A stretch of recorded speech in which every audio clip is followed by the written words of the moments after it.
بسم اللہ الرحمن الرحیم۔ ناظرین السلام علیکم۔ آج ہے 29 اگست سال 2019، دن ہے آج جمعرات کا۔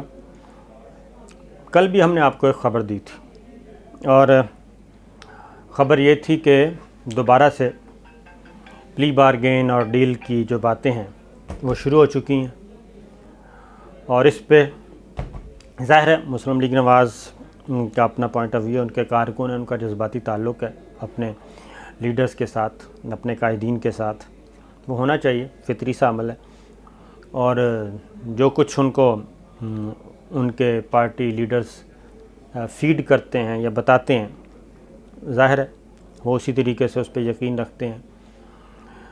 یہ اکتوبر 99 کے بعد جب پرویز مشرف صاحب کے ساتھ معاملہ ہوا تھا ان کا، تو اس وقت بھی کسی کو کانو کان خبر نہیں تھی کہ شریف فیملی ڈیل کر رہی ہے، بلکہ تحریک چل رہی تھی اے آر ڈی کے پلیٹ فارم سے۔ نواب در نصر اللہ خان صاحب اے آر ڈی کے سربراہ تھے، اور ایک ملک گیر تحریک چل رہی تھی، اپوزیشن جماعتیں چلا رہی تھیں،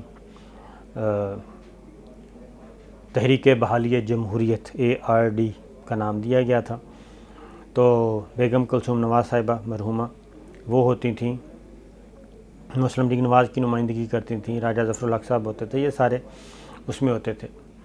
تو اپوزیشن جماعتوں کو یہ کہتے تھے کہ جناب دبا کے رکھیں کام، اور ہم نے جمہوریت بحال کروانی ہے، اور کسی قسم کی کوئی رعایت نہیں ہونی ہے۔ ملک کو آپ لاک ڈاؤن کریں، ہڑتال کریں، مظاہرے کریں، ہم آپ کے ساتھ ہیں۔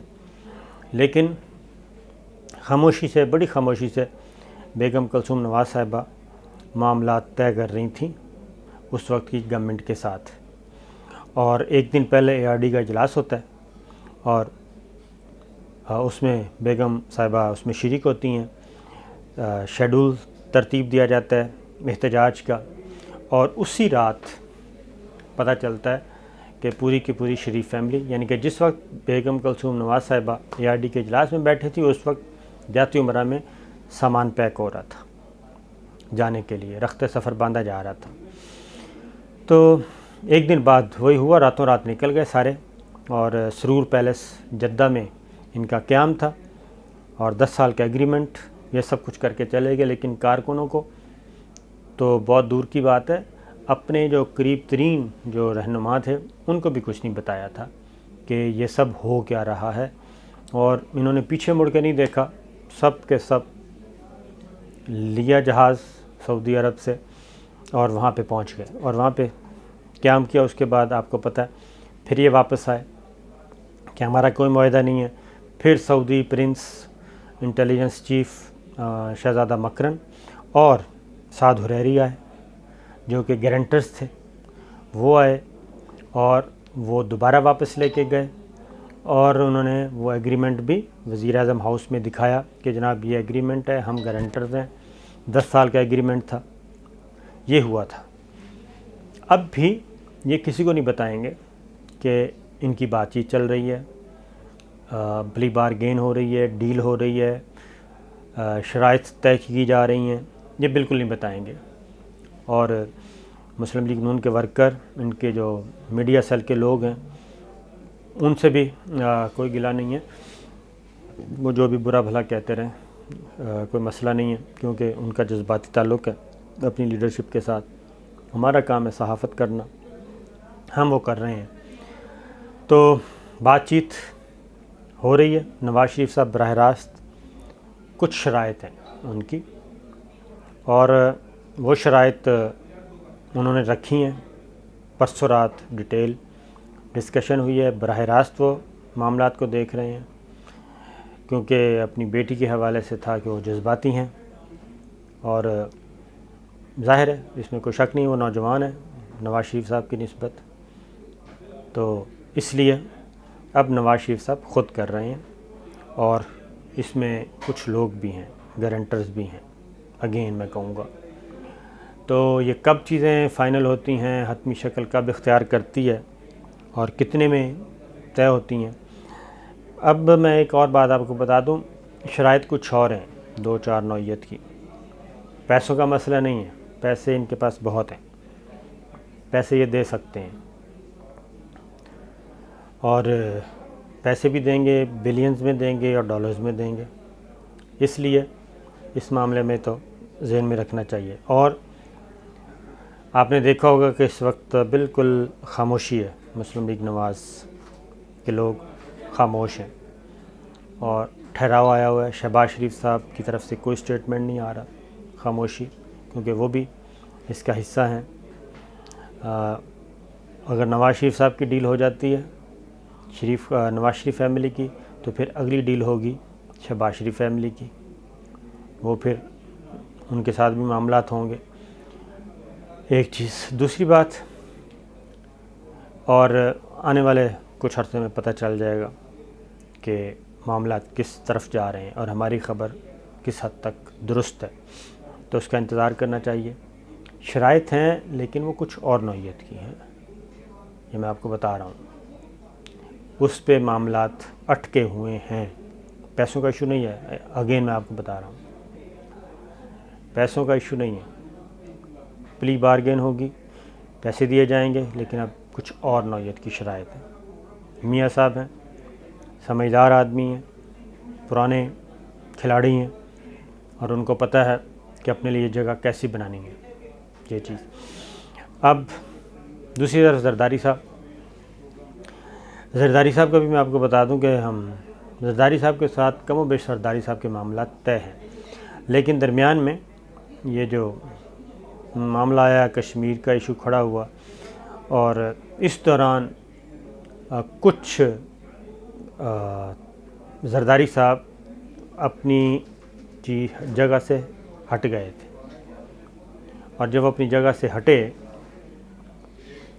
تو اس کے بعد یہ ہوا کہ انہوں نے یہ سمجھا کہ شاید میں انہی حالات میں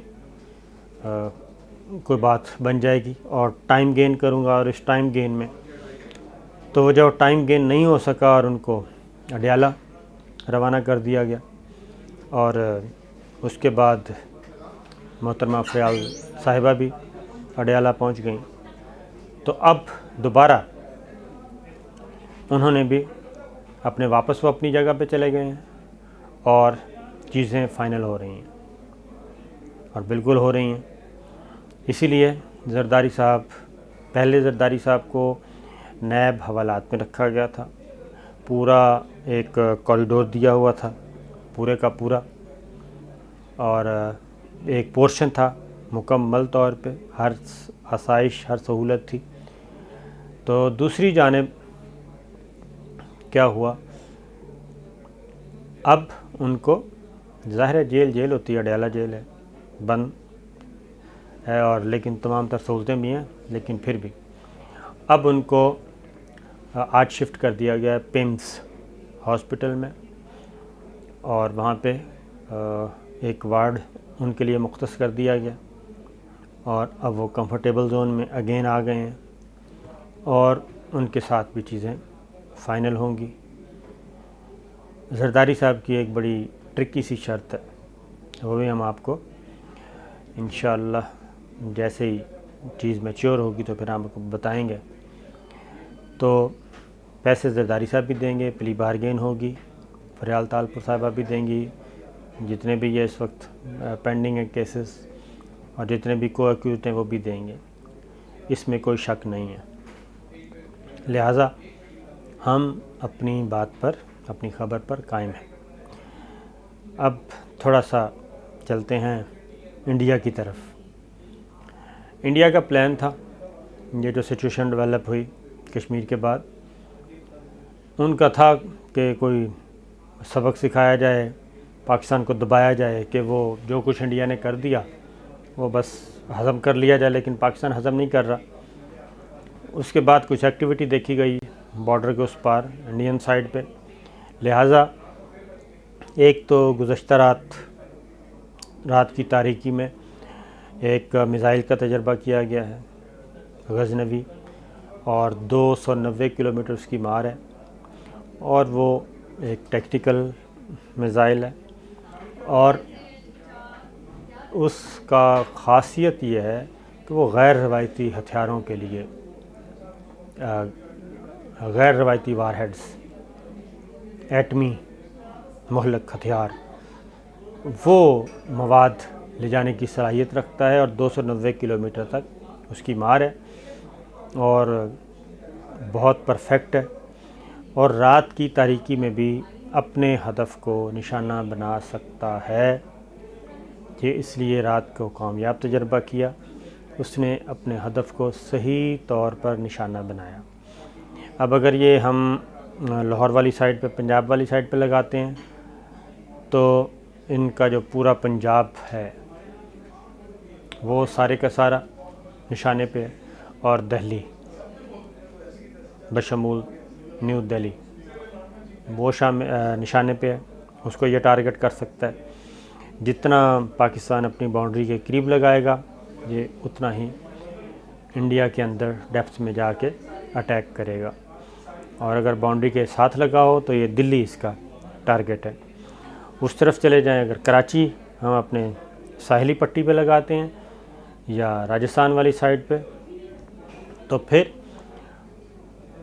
انڈیا کے راجستھان کے علاقے جو ہیں وہ سارے کے سارے نشانے پر ہوں گے۔ لہٰذا یہ ایک اہم ڈیولپمنٹ تھی، اور رات کو بھی اسی لیے تجربہ کیا گیا کہ اس کو ایکسرسائز کیا جا سکے، آبزرو کیا جا سکے کہ یہ کس حد تک کامیاب ہے۔ اس کے بعد آج ایک اہم ایونٹ تھا، آرمی چیف آج گئے اسٹرائک کور، اور اسٹرائک کور بہت ہی یہ بھی ایک خاص متحرک قسم کی فورس ہے، افواج پاکستان کا حصہ ہے، جس کو اسٹرائک کور کہتے ہیں۔ یہ حملہ آور فوج ہوتی ہے، اور یہ ساری روایتی غیر روایتی ویپنس جو ہیں ان سب کو ڈیل کرتی ہے، اور اس کی تیاریوں کا تھا کہ رسپانس ٹائم جو ہے کتنا ہے، اور کس حد تک ہم دشمن کو پہ حملہ آور ہو سکتے ہیں ایگریشن کی صورت میں۔ اس کی تیاریاں دیکھیں آج آرمی چیف نے، اور ڈیٹیل آبزرو کیا گیا، اور بھرپور ٹائم گزارا گیا، اور وہاں پر اطمینان کا اظہار کیا گیا۔ تو اس سے آپ اندازہ کر لیں کہ پاکستان کس حد تک تیار ہے، مسلح افواج کس حد تک تیار ہیں کسی بھی قسم کا ایڈونچر، مس ایڈونچر کے لیے۔ تو مزید ہم آپ کو اپڈیٹ کرتے رہیں گے ناظرین، کل پھر حاضر ہوں گے۔ اللہ حافظ۔